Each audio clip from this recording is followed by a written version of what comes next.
Brett McKay here, and welcome to another edition of the Art of Manliness podcast. The OODA Loop.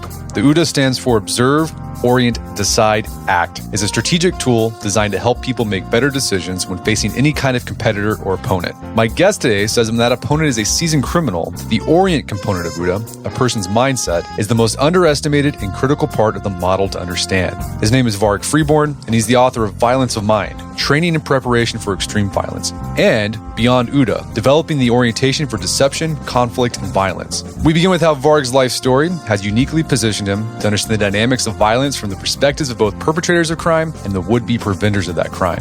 Varg shares how he went from being a convicted felon to a self-defense and firearms instructor who's worked with both civilians and law enforcement.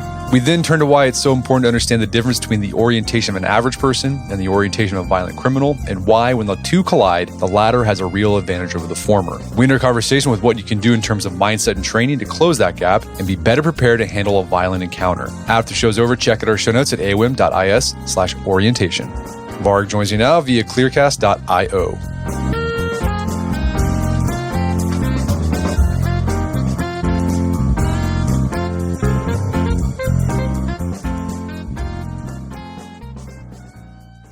Varg Freeborn, welcome to the show. Hey, thanks for having me on. So you are a strength coach, and you're also a firearms and self-defense instructor who trains both civilians and law enforcement. And you've got two books out that are really good. You got Violence of Mind and then Beyond OODA Loop. And I hope we can discuss some of your ideas there. Before we do, I think it would be helpful to talk about your background, because you got to your career as a strength coach, as a self-defense instructor, a firearms instructor, differently than a lot of other firearms instructors. And I think it'll help understanding your background to help readers understand your approach to self-defense and violence. So what was your upbringing like? Tell us a story. So I grew up very, very rough. I was basically raised up in a dope house, and my mother was 16 when she had me. So a single teenage mom. She had probably 7 or 8 brothers and sisters, and they were all drug addicts, alcoholics, gang members, drug dealers. So the house I grew up in, was very violent. I experienced very violent things at a very early age.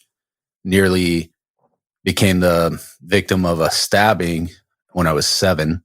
So someone was loose in the house and stabbing my family members and came after us. And my mother and aunt were able to get us barricaded in my grandfather's bedroom with a toolbox.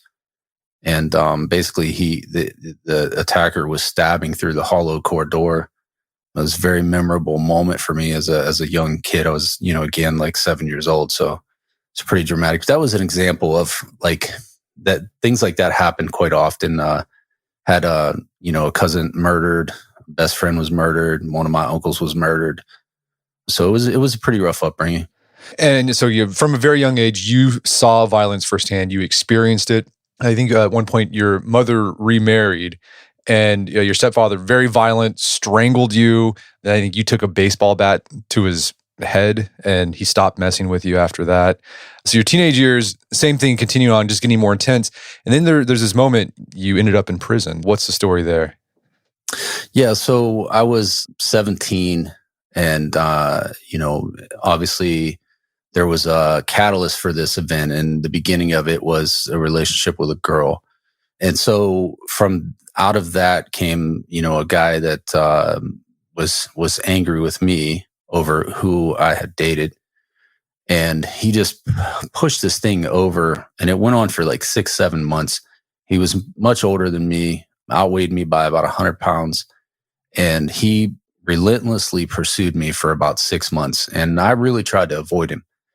I was trying to kind of, get my life on track and pursue things that I wanted to do and get away from the nonsense that the, beginning of my life had been marked up by. So I was trying to avoid this situation as much as I could. Unfortunately, I wasn't able to. And one night he found me at a house party, and this was like 1:00 in the morning.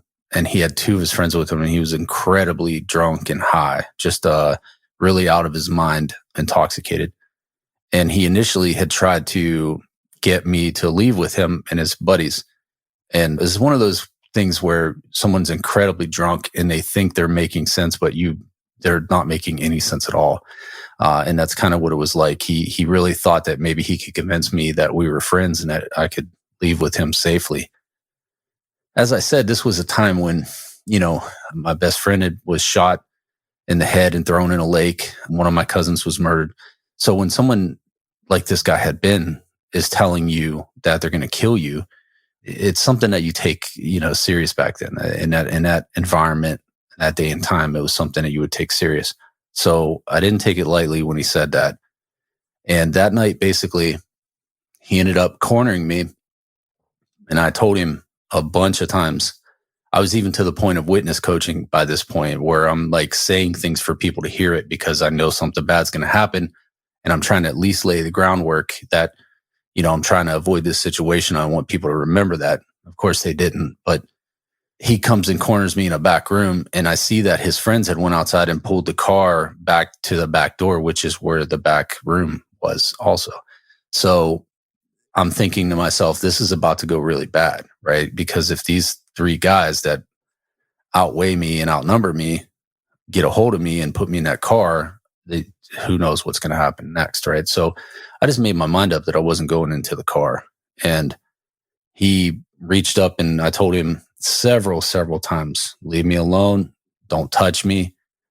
And of course, he was just persistent in doing what he thought he was going to do. So when he reached for me, he grabbed me and began to choke me. And that's when I pulled a blade and I went to work on him.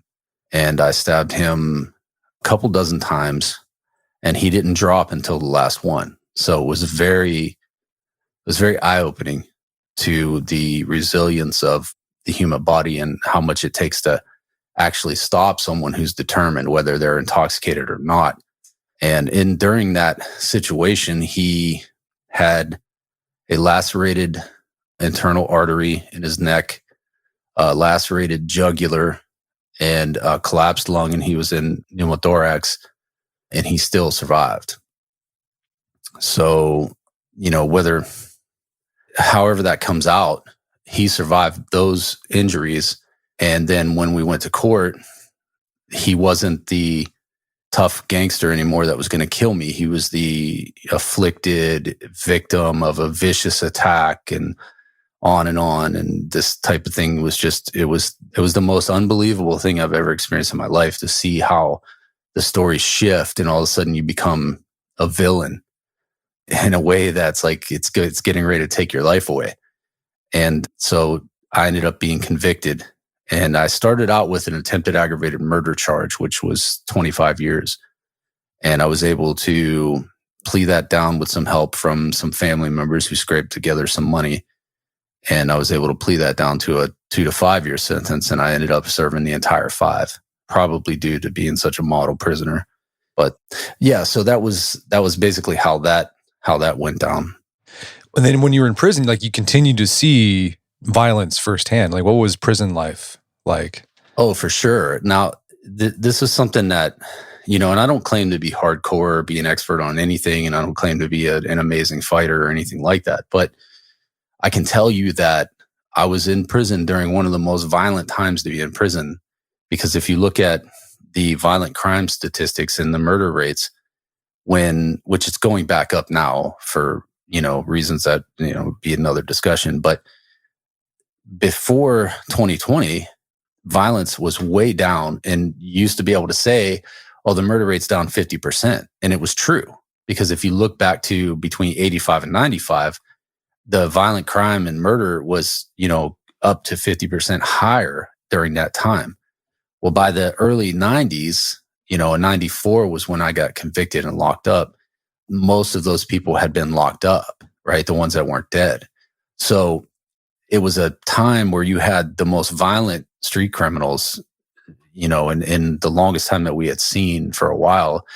And they were all locked up, and the prisons were overflowing. And so when I first got there, it was so overflowed that we ended up being put in a gymnasium that was converted to a bunk room that had probably 400 bunks in it. So you got 600 to 800 people shoved in this gymnasium that was a basketball court, right? And this is an intake prison. So an intake prison is they bring in everyone to this initial facility and decide where you're going to go as a parent facility from there, and they'll ship you to wherever in the state they want to. And so the problem with an intake facility is that you're in there with everyone. You're not, if you're minimum security, you're bunking with a maximum security guy.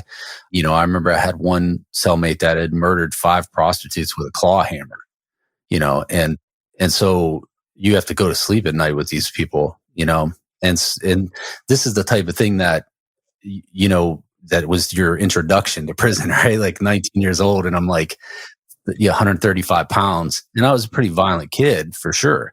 But this was like the big leagues, right? So your introduction is a paradigm shifting experience for sure. So I want to talk more. Maybe there's some insights we can take that you've learned about violence from your experience in prison. And we can talk about that later. But you serve your time, you do 5, you get out, you're a felon. And mostly when you're a felon, like you can't vote, you can't have a gun, you can't work at a government job, et cetera. But you were able to do all those things. What happened there? Well, I was fortunate enough to have been locked up in Ohio. So Ohio has an automatic restoration of the right to vote, the right to sit on a jury, and the right to hold public office when you're released from prison. The thing that they don't have is an automatic restoration of firearms rights, and that's obvious. Most states, you can't even get it back. But Ohio did have a restoration process. I had continued to fight my case while I was in prison, and I continued to fight my case when I got out of prison because I always believed that I acted in self-defense and I had no choice. And basically what happened after I got out is I finally got them to sit down with me. And they said, look, we're not going to open this case up because if you cause us to open this case up again, we're going to take you right back to the original 25 years and we're going to disregard the 5 that you served, which is a tactic that the state will use anytime they don't want to do something. So what they did do is they said, we will give you a restoration of your rights and give you all of your rights back. And so I thought, okay, that's a pretty good deal. So they gave me a restoration of all of my rights to vote, sit on a jury, hold a public office, and own and possess firearms as allowed by state and federal law. And then they issued me a concealed carry license, but they never removed the felony. So I have a very unique situation of being a felon that also is allowed to carry a gun. The felony was never expunged. It was never removed from my record. And if you pull up my record, I get pulled over, they pull it up, they're going to see the felony and they're going to see the restoration, and then they'll see the concealed carry license. So it's a very interesting thing, but I was able to fight that enough to get at least that back. And that was, that took quite a few years for that to happen, for sure. So you got your rights restored, and now you are an instructor. Like you teach police officers and military guys about self-defense and firearms, right? I do. I am semi-retired from the active training part of it here in the recent time, since COVID, actually. That kind of pushed me into a slowdown for sure. And then I just never kicked it back up because I just never intended on retiring in that business anyway. And so it was a good time to kind of semi-retire. But I still work I'll be at Ohio Tactical Officers Conference this year, and I'll be at maybe one other conference, and it'll be, working with civilians and law enforcement and, military guys. And I do like to train. I do like to teach. And the way that I accomplished that was after I had gotten my restoration, I started to see the boom that was happening in self-defense training. And one thing that I seen was this huge gap in information between reality and what was being taught in the mainstream of that industry.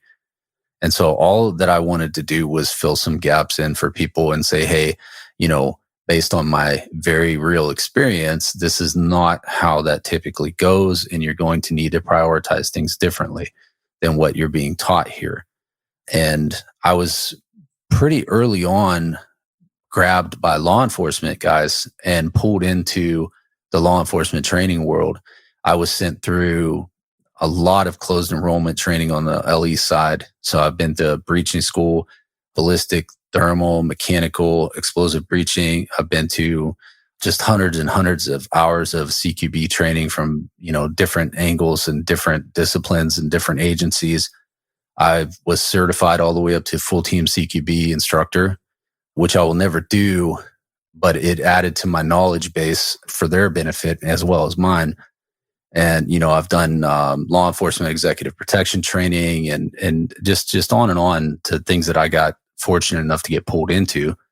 So I was able to train at a very high level on that side of the fence after having a very real experience on the other side of the fence with violence. I've been involved in multiple stabbings. I was involved in stabbings in prison. I've been stabbed multiple times myself.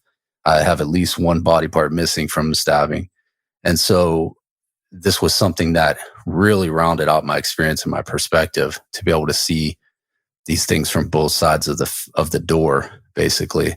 Yeah, let's talk about how does your personal experience with violence change the way you approach or think about training people in self-defense? I mean, what gaps do you, like you said, there's gaps there, like what gaps do you see in traditional self-defense training that your experience can fill? Like what's the difference between the way you approach it and the most other self-defense instructors approach training? I think that it didn't change anything for me. It was more cultivated from a very young age. So I didn't have a changing moment for myself. But what I do see and the difference between myself and what's taught by most of the instructors, especially when I started this business, is the prioritization of decision making and the components that go into decision making over weapons and techniques and things like that. So I think that your least experienced instructors will always be weapons focused, technique focused, speed focused, like always thinking about those types of things. And your more experienced instructors tend to be more decision-making focused and cultivating the ability to make good decisions when faced with very dire consequences and fast-moving situations. So I think that's probably the biggest marker between the two that I see. Yeah, I've noticed in my own experience, I've taken firearms training. You go and you're just kind of doing like a choreo, like a kata almost. Just like, oh, here you're gonna do this draw, and then you're gonna take a step. And I mean, it was fun, but after the experience, like I don't know if this is actually going to be useful in a real life situation. Yeah, it's kind of like if we remember the times of the McDojo age in the late 70s into the 80s when everybody wanted to learn karate, because Bruce Lee and Chuck Norris were the main things on the big screen, and everybody wanted to do that. And then when reality, hit that whole movement in the face with MMA, and you don't see karate and Kempo black belts dominating anything anywhere in any ring. That was like a wake up call for that.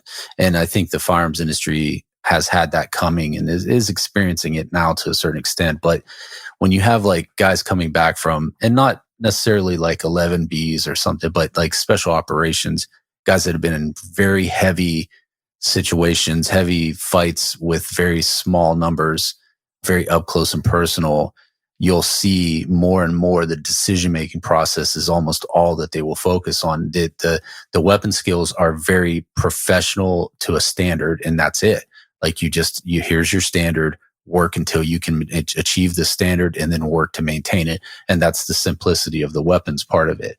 The rest of it is all being able to make the decision, being able to see the situation for what it is, analyze the information, synthesize it with what you already know, and then move forward with good decisions that'll keep you and your people safe. And that's the difference that I see that you really need to focus on if you're going to really think about getting into a fight. Like you say, the kata, is it going to help you? It might, because it may be there when you need it and you'll do this perfect move and it was the thing you needed at the time. But the likelihood of those circumstances lining up like that is very low. Okay, so let's shift gears to your book. So there's Violence of Mind, and your most recent one is Beyond OODA. And OODA Loop was developed by a guy named John Boyd, military strategist. It is a decision-making model, and you hear it used a lot in the sort of tactical self-defense world, but you have a different emphasis that a lot of guys miss, and I want to talk about that. But before that, for those who aren't familiar with the OODA Loop, can you give us a big picture overview of what it is and how it's used in the tactical world? Yes. So John Boyd, who retired a full colonel from the Air Force, was the developer of OODA Loop. And it's not really a loop. And it really grew and developed beyond that first, conception that he had as an OODA loop, which was very much like, observe, orient, decide, act, which is what the acronym stands for. And it became a very complex series of loops, and there's bypasses and there's like different mechanisms within this process that change how a person makes decisions, how quickly they make decisions, and how quickly they can act on it. And so I've never been a big OODA loop guy. I've never used OODA in my training. I've never used it as a model in the lectures I do or any of the classes that I've taught. But I do focus on the orientation part. And one of the things that I think people miss the most about the observe, orient, decide, act concept is there were there was 30 years of development that went into that with Boyd. And for most of that time, Chet Richards and Chuck Spinney were working very closely with him. So there were actually 3 people involved in the development of that concept. Boyd gets full credit because it was his idea and he was the main driver. But it couldn't have been what it became without the other 2 guys helping him and being very close friends with him. As the stories go, they would get these crazy phone calls from Boyd at 2 a.m. and he'd have this breakthrough idea and they'd have to get out of bed and listen to the type of person that Boyd was. And without those guys there, this would have never became what it did. And some guys will get stuck on the simple loop that it began as and think that's what it is. And I've even heard it so incorrectly put as to say that orienting was physically facing yourself towards the threat, which couldn't be more farther from what it really is. And I think that the other guys will, consider themselves guru of the concept, but they'll point towards things like the aerial attack study, which was Boyd's work in the 60s, and completely disregard what he did in the next 30 years of his work life. So what I think that is most important to understand about OODA is basically your orientation is what drives your decision making and your actions. And your orientation is as he put it, a repository of your genetics, your cultural inputs, your value systems, your experiences, your confidence. All of those things are what actually drive and influence your decision making process. And I think that's really, for me, the most key takeaway from OODA that you can have. Yeah, I mean, even Boyd said like orientation was the most important part because the orientation is based like this is kind of the way summarized like your mental models of how you see the world or perceive the world. And again, like you said, like Boyd says, your genetics, your culture, your upbringing, your personal experience with violence, all color how you see the world. So orientation will influence how you observe, right? Yes. And then orientation will also determine how you make a decision. And orientation will also determine how you're going to act. So I think, like you said, I've read a lot of articles when I've heard, when I've gone to the gun range and had some guy tell me about OODA Loop. They just kind of glance over orientation. They just focus on the observe part and then decide and act. But then if you look into it, like you guys did, like orientation, that is everything. I'd be better just to focus on that when you're thinking about the OODA Loop. Yes. And actually, of the 2 guys that worked with Boyd, Chet Richards and Chuck Spinney, I actually was able to develop somewhat of a relationship with Chet Richards during the writing of this book. And he obviously wrote a review for the book. And he also really advised me on the first part of the book where I'm talking about the OODA Loop. So this is not something I just flew by the seat of my pants. I took this to the source and I was like, hey, here's my perspective. What do you think? And I had no idea what would, I didn't know if he'd come back and say, you're full of shit guy and you're way off base. And, so I threw this at him and he came back and was super excited about it. And he said, this is exactly, he's like, you've got Boyd figured out here. He said, this is exactly what Boyd would get excited about and would want to talk about and would want to work on when he was still alive. And he said, this is a very important book. And I felt great about that when he said that. And I said, okay.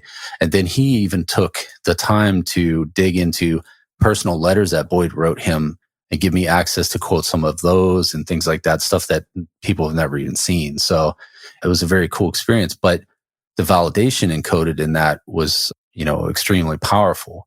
And with the orientation part of it being the central obviously the central focus of the book, and orientation also being the central focus of a lot of Boyd's work, especially in his last 15 to 20 years, I think that we can safely say that if you focus on the orientation components, that is what drives decision making. Now, can a person's culture be changed? Yes, but it's not an easy thing to do. And at some level, it requires what might even resemble brainwashing, right? And the military does a good job of this sometimes, where they take young men and completely change their culture to one of brotherhood and camaraderie, and you'll fall for the guy next to you and all this type of thing. And that's what they send them effectively into war with, is that new culture, this new paradigm, this new system of values that they've instilled in them, right? And if they genetically receive that, that's great. The problem that I see with it is the big difference between the good guy and the bad guy. There's an initiation process that happens in an orientation to violence. And it's going to be probably your first big event, your first killing, your first, lethal force level event that is going to initiate you into the experienced. And for someone who's been prepared for that, or someone who seeks that initiation, then it's a very different experience than for someone who does not seek the initiation and gets it.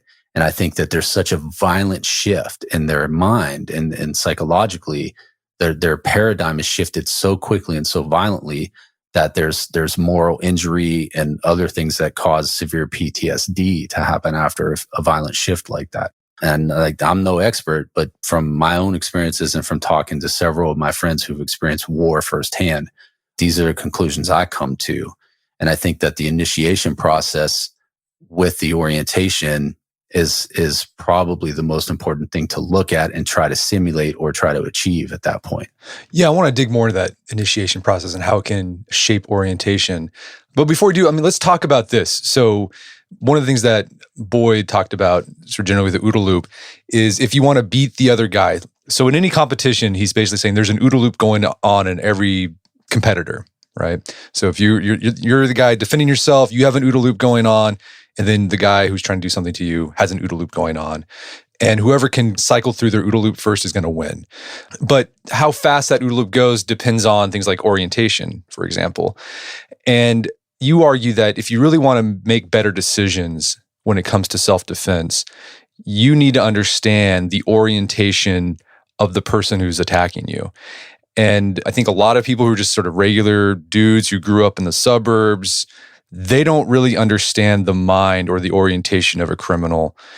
You've been in prison, but you've seen criminal life firsthand. What's their orientation? What is the orientation of a violent criminal, and what's contributed to that orientation? So we can't speak just generally about every criminal, because just like every other profession or subculture, there's the whole spectrum of human beings, and they're from idiots to experts. But I think that the biggest difference when we're talking about serious violent criminals that are going to do very high levels of damage or become lethal, that again, we go back to experience, confidence, and initiation. So the thing that's going to be lacked the most in the good guy group, whether it's law enforcement or civilian and self-defense, is initiation experience and confidence that comes from both of those things. Now, when a criminal, let's say, for example, you look at a young gangbanger who grew up very rough, didn't have anybody really cared about them, had a really rough way to go, was treated like trash at school and by the establishment, and looked at very suspiciously if they went anywhere, and was rejected by the world. Now, I'm not condoning or anything like that. I'm just saying this is their experience. This is their paradigm. This is what they see around them. And so they become angry. They become violent. Violent tendencies begin to grow. And then they glorify that lifestyle. And then they want to think about bucking somebody in the chest and putting their enemies down like dogs and being a soldier, and the things of this nature start to become important to them. They start to prioritize that very highly. At this point, it's still a story that they're telling themselves about who they are. And they may be like, yeah, I'll buck somebody to the ground, and they're telling themselves this, but they haven't acted it out yet. Now, the second that they act that out, there's going to be a very dramatic paradigm shift that happens inside of their brain. And they're going to become a part of the story they've been telling themselves, a part of the story that they've been glorifying. So if they come home and they've got, Tony Montana on their wall, and they want to be, a big time dope dealer, and, and have like the cars and the women and the pit bulls and all this stuff, right? So they start to live that story. They start to make that story real. And so when the story becomes real, the confidence level goes way up, because now they've actually done the thing that they said they were going to do. They've experienced it. They've proven it to the world. They've proven it to themselves. And there's no questions anymore. It's a very real thing, and it's known. It's not an unknown. And so the difference is for the good guy, right? So the so-called good guy doesn't have that initial sociopathic tendency towards violence that glorifies it. And the initiation is going to be a very different experience when he gets it. And if he's not properly prepared for it, then when it happens, it's going to be a violent shift that might tear his psychological world apart. And then there's going to be that whole thing to deal with. And we see this when we see aftermath videos of officer-involved shootings where the officers just break down and just uncontrollably go into trembling, crying, and things like that.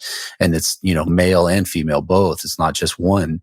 And we've seen this. It's not a lot, but there are times where we have had the opportunity to watch that happen. And that's that violent shift tearing their world apart, right? And that's going to cause major problems for them down the road. Whereas their counterpart glorified it, looked forward to it, and now has benefited from it because it has completed a story. It has completed a mission for them.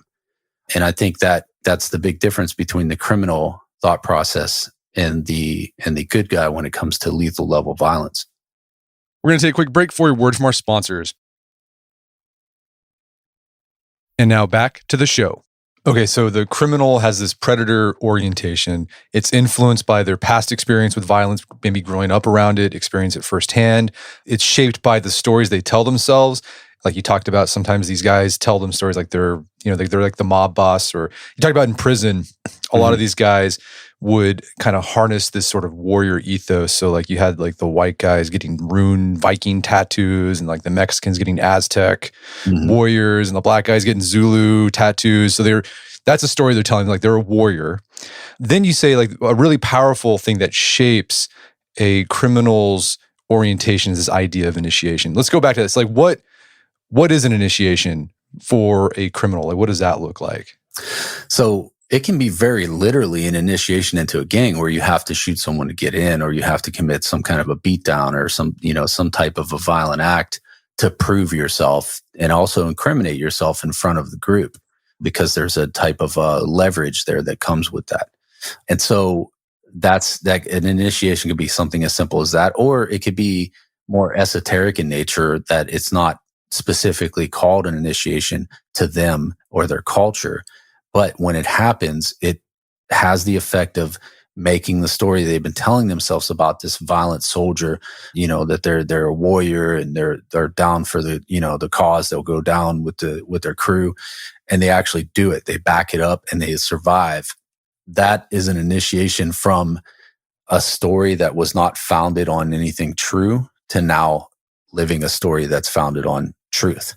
I do these things. I've done these things, and I'll do them again. And I know how to do them. I know how it feels. It actually feels good. And I will go for it when I need to go for it. And I don't care at that point. And there's also a memento mori aspect to that too.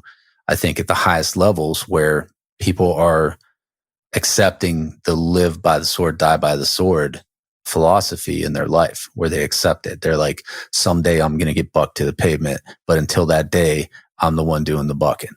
And so that's something that comes at a time when the actual transfer to real action from thought takes place. That's when those thoughts become really powerful, and they're backed up by experience, right? So you can have a guy that gets tatted out and, runs around and is jacked and he's on TRT and he's doing all this stuff, but he doesn't have any real experience to back it up. So if he's called out on the carpet and the bell rings for him on any given day and he's got to prove it, is he going to have what it takes to do it? You don't know. I've seen some really tough looking guys that talk tough, act tough, and lived a really tough life that hadn't actually done anything. And when I see them get called out, they crumble, just absolutely crumble. And so there's that moment when you're facing someone who has had those moments and they've passed it with flying colors, and maybe they've done it multiple times. I tell stories in the book and about people I've met that have been shot 11 times in 4 different shootings. Like, you go up against that guy. I mean, you're not going up against an amateur, not at least psychologically. He might not be a great shooter, but he's a killer and he's not afraid to die.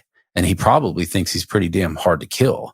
And he's proven that that's true so far, right? So when you're facing that type of orientation, it's a deficit. It's a deficit for the good guy. Okay, so with criminal orientation, the criminal tells himself certain stories. He's initiated into violence, either literally or just through experience. And the more he experiences violence, the more confidence he gains in its power. He's more comfortable with using violence as an answer to situations. And he's more comfortable operating outside, standard societal moral values. So that's the criminal orientation.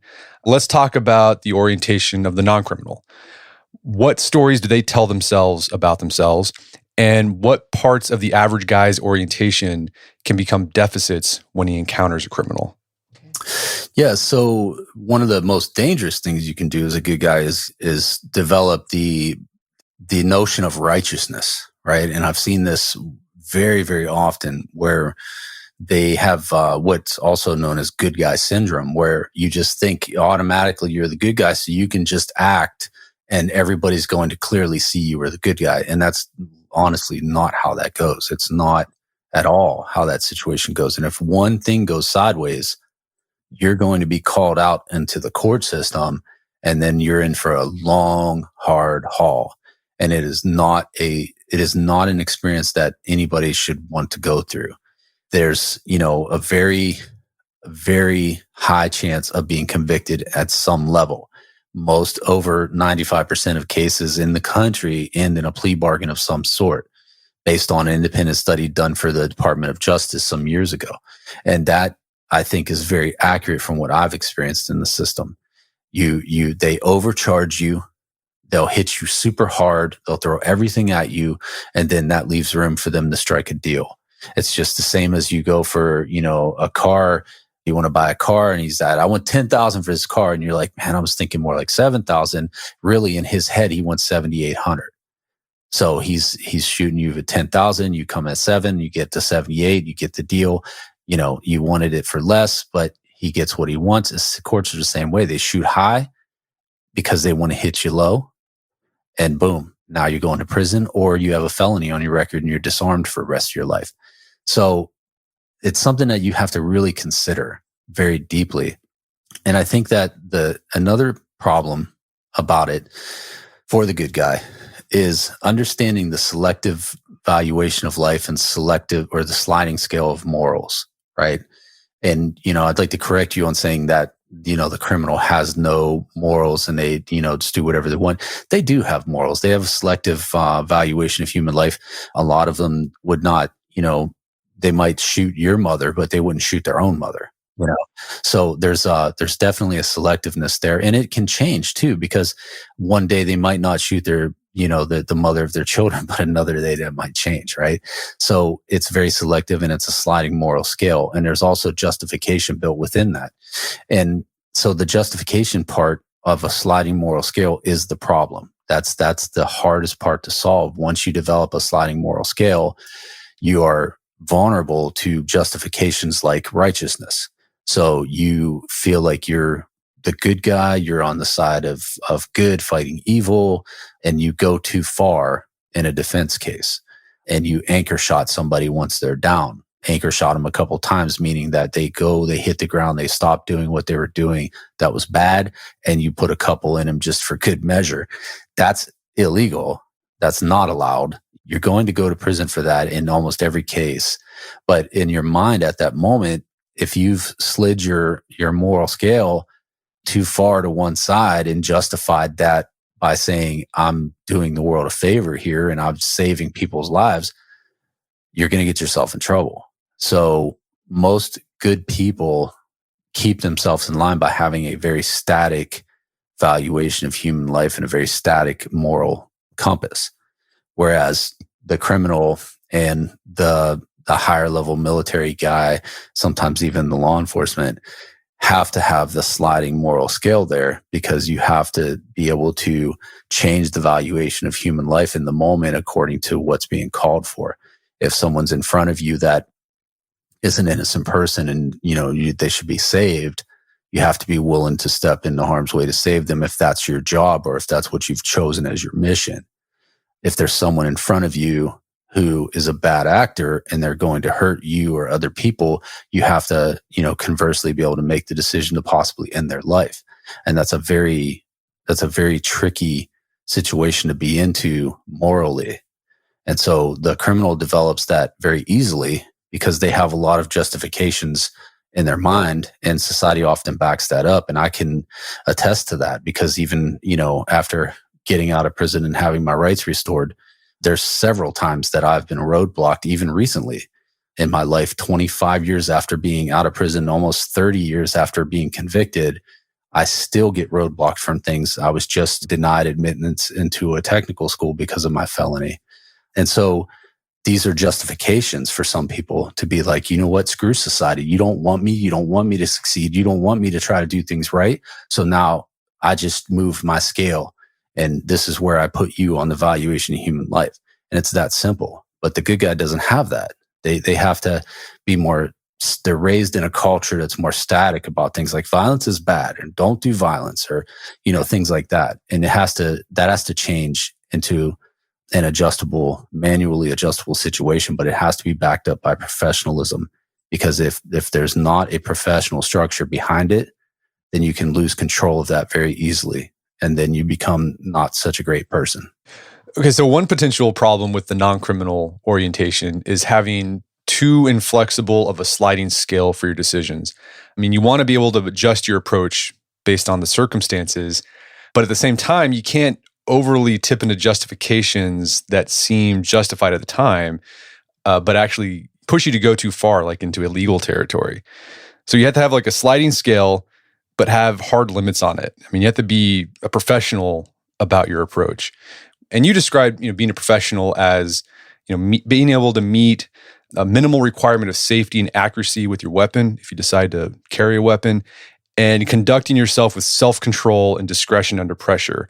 So you're only going to apply your skills and capabilities when they're appropriate or where they're appropriate to apply and under the confines of the law. So another deficit you talk about in orientation for someone who sees themselves as the good guy is an overconfidence about their ability to handle violence. Like they think, oh, okay, I've done the training, and if I encounter violence, I'll just do steps 1, 2, and 3, and it'll work out like I expect. Can you talk about that overconfidence?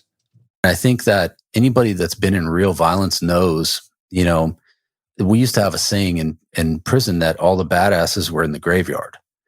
And that there's a very deep meaning to that. And it applies to, soldiers, special operations, guys that know that some of the best of the best have went in and died, and they've been killed by goat herders and guys in sandals. It doesn't matter how much you train and how hard you go at it.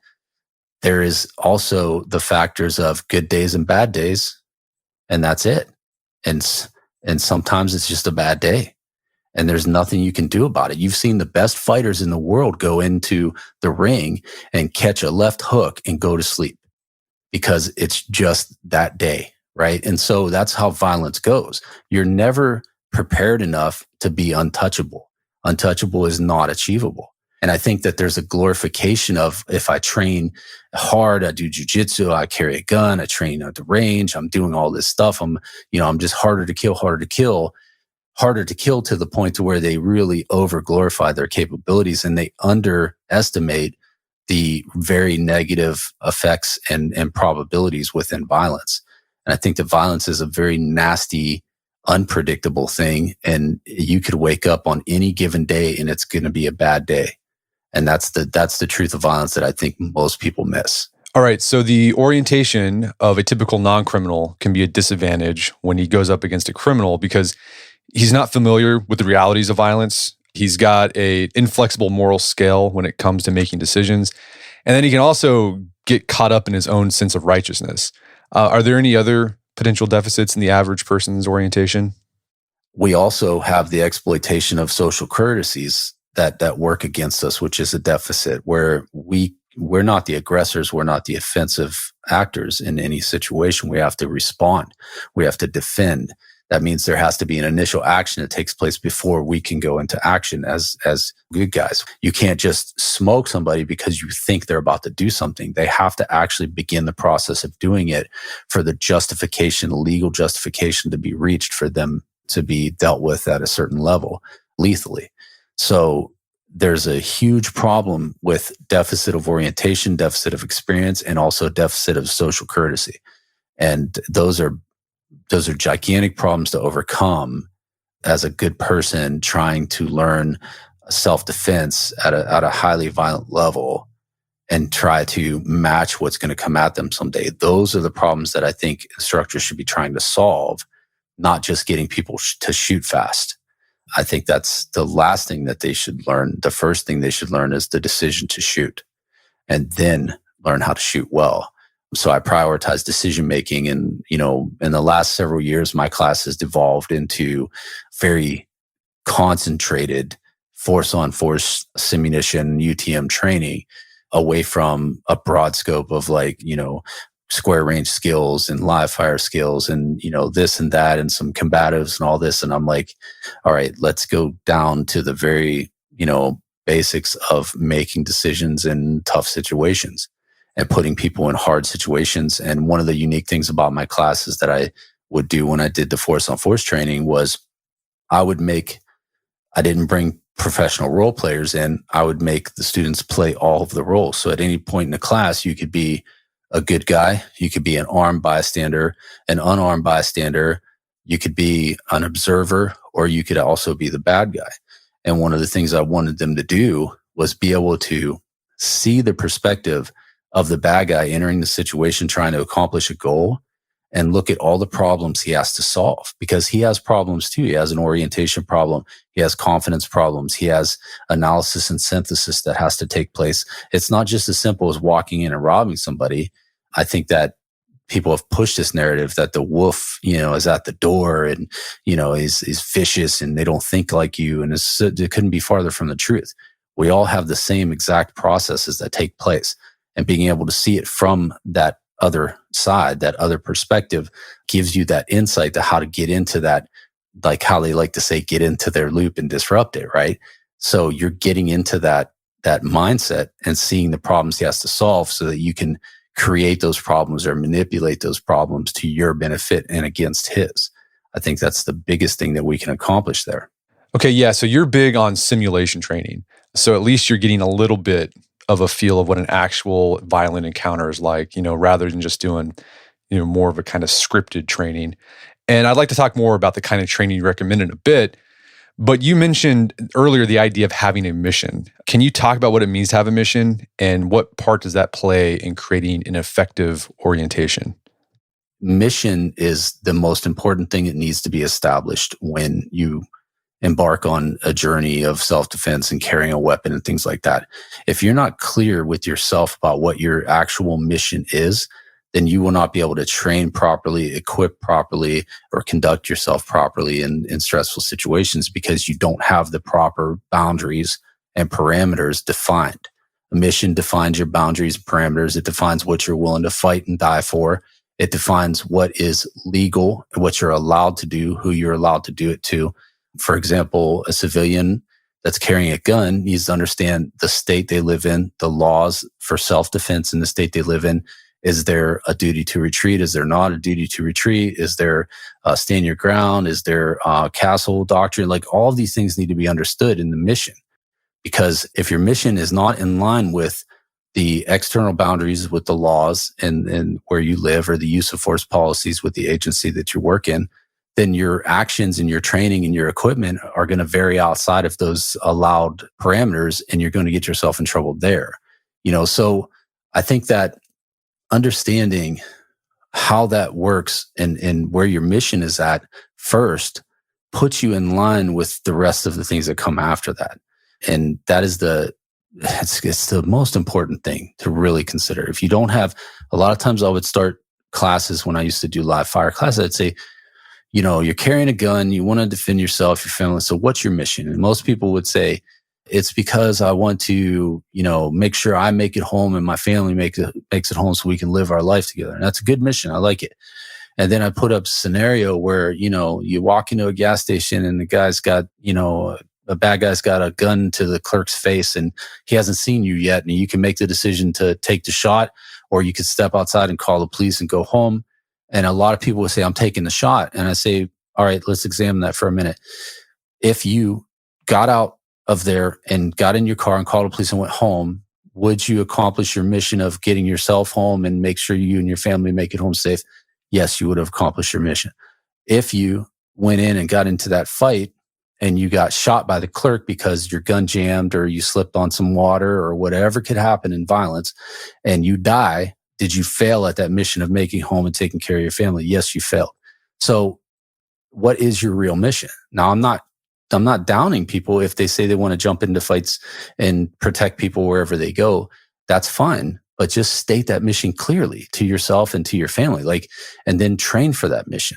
Don't tell yourself you're only in it for yourself and your family if you're going to jump in and defend whoever else is out there around you, and vice versa. Don't say that you're going to jump in wherever you can and then, you don't protect your own family when you need to, right? So having your mission stated is the way to get all of that squared away. And I think that's going to attack the root of that initial problem. How should, understanding the orientation of a criminal, understanding the orientation of just a regular good guy who just wants to get home to their family and take care of their family, how do you think that should change their approach to self-defense once they have that understanding? I think it's going to give them a more realistic perspective of who they might be dealing with. And that's very, very important, because I don't think that a lot of people have a realistic sense of who their opponent might be. And one of the things that I, encourage people to do is, spend some time watching, death row interviews, and there's just countless shows on, criminals and talking to, especially murderers and serial murderers and things like that, and just get a glimpse of what the mindset is in some of these people and their philosophies and their viewpoints and how they just have, zero valuation of human life for certain people, and certain people meaning innocent people that they don't know. They just do not value your life at all. They don't value your kid's life. They don't value your parents' life. They do not value you. And so understanding that is going to give you a better realistic viewpoint of the level of threat you could be facing. Also understanding the level of violence these people have experienced and how many times they've been involved in violence, and you may never have been in a real fight in your life. And so you're going up against it. It's like going into an MMA ring with someone who has not only trained, but has 100 fights under their belt. And you've, went to a couple 8-hour classes. It's just ridiculous to think that, right? So it's the same thing. You have to get a realistic view of this to understand, okay, this is what I'm up against, and then establish your mission.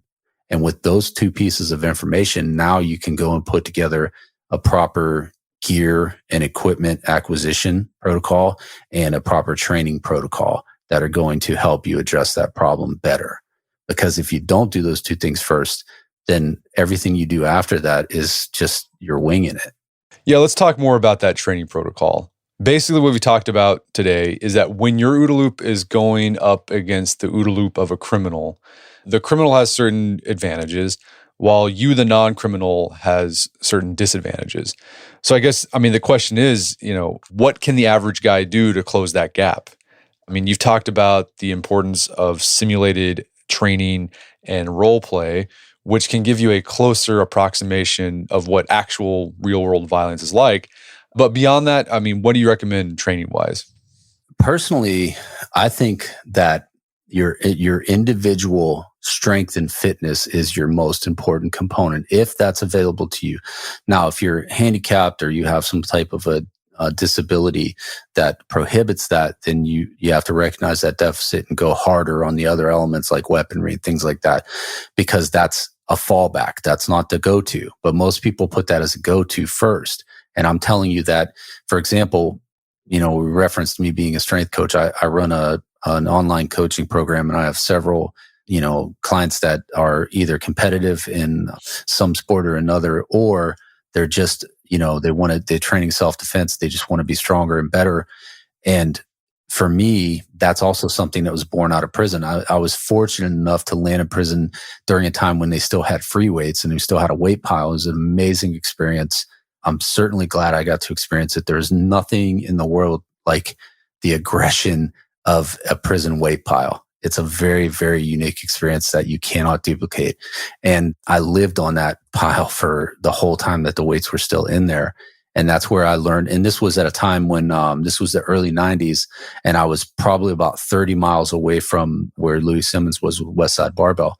And so at that time, Louis had a lot of very questionable characters coming through that gym. And some of those same guys were coming through the prisons and stuff. And the information was just filtering out. And so I learned very quickly. I went from being a 130-pound kid going into prison to I peaked out about 200 pounds within the first 2 years. And I was very significantly different. I was different psychologically and I was different physically. And I found life to be much easier, both in fighting and in avoiding fights when I became strong like that. And it taught me a very, very important lesson about strength and its importance to survival. Also, there's a difference between training in an atmosphere like that and training out here on the streets. Most people go to the gym here. They're trying to look good to attract, a mate, or they just want to, be jacked and intimidate people, or just want to look cool on Instagram, or whatever their motivation is. And some people is for health, but in there, it's purely motivated by survival. I need to get big fast, and I need to be able to fight. I just can't be a big dude just lunking around. I have to be able to run. I have to have some cardio. I have to have some endurance, And so the motivation for training is very different. And that was ingrained in my mind. And today I have my own gym at home, and there's not a day that I step into my gym that I don't slap back into that mindset that I was in, 27 years ago on the prison yard weight pile. And I'm right back to where I was then. And it's ingrained. And so I think that if a person's going to train for this, if they're going to set themselves up to be prepared to deal with a self-defense situation, your first and most important thing has to be your strength and fitness. Not only will it help you avoid fights because you'll look more formidable, and that's not always a deterrent, but it does work in some cases. But if you do actually have to fight, you're going to be mentally tougher, because being willfully uncomfortable under weights and pushing yourself in a training program is a very difficult thing to do. And it's going to cultivate mental toughness no matter how you do it. You'll also be physically stronger. And so you'll be much more capable of handling someone when they get a hold of you. And also too, the biggest threat to your life is the heart failure and the multiple diabetes and multiple, diseases and things that happen that are killing people by the hundreds of thousands because they're obese or out of shape or out of weight, are overweight. They get, older, and their muscles atrophy, their skeleton begins to droop and sag, and their joints become disaligned. And everything is just based on the degradation of their strength and integrity. And so in today's world where we have this virus, And it's already been proven that viruses of this nature, lean muscle mass is generally an indicator of how well you will handle it. The higher lean muscle mass you have, the less severe the symptoms typically are. And that's been found in studies in the last 2 years and before. So it's just a general good idea. And it cultivates the foundation for everything else. A lot of guys will jump straight into BJJ.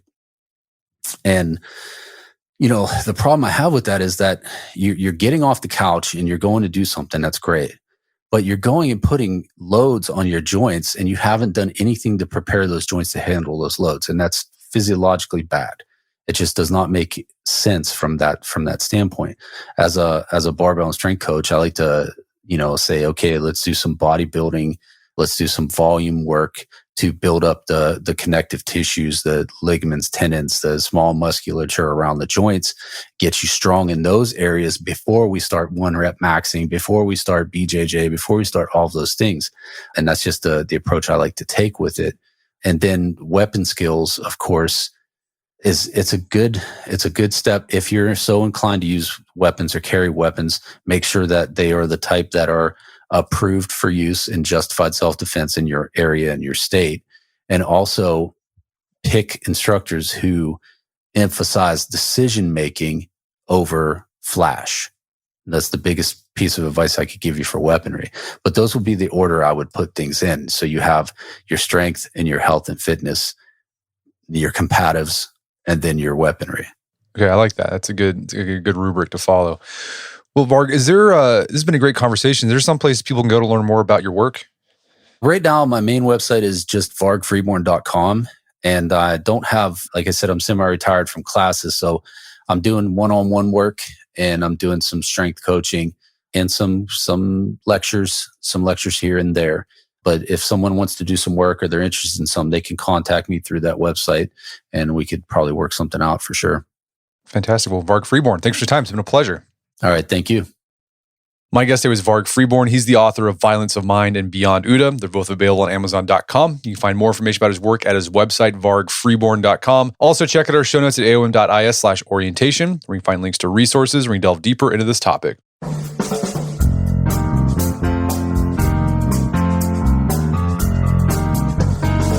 Well, that wraps up another edition of the AOM podcast. Make sure to check out our website at artofmanliness.com, where you can find our podcast archives, as well as thousands of articles written over the years about pretty much anything you can think of. And if you'd like to enjoy ad-free episodes of the AOM podcast, you can do so on Stitcher Premium. Head over to StitcherPremium.com, sign up, use code Manliness at checkout for a free month trial. Once you're signed up, download the Stitcher app on Android and iOS, and you can start enjoying ad-free episodes of the AOM podcast. And if you haven't done so already, I'd appreciate if you take 1 minute to give us a review on Apple Podcasts or Stitcher. It helps out a lot. If you've done that already, thank you. Please consider sharing the show with a friend or family member who you'd think would get something out of it. As always, thank you for the continued support. Until next time, it's Brett McKay. Remind you to listen to the AOM podcast, but put what you've heard into action.